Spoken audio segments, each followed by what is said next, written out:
How to turn off call screening on iPhone.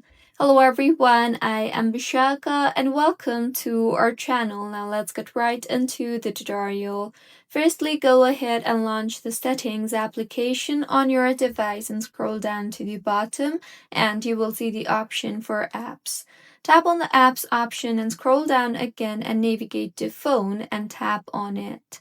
Now, scroll down again and under the Screen Unknown Callers tab, select the Never option, and with this, calls from unsaved numbers will ring and missed calls will be displayed on the recent lists.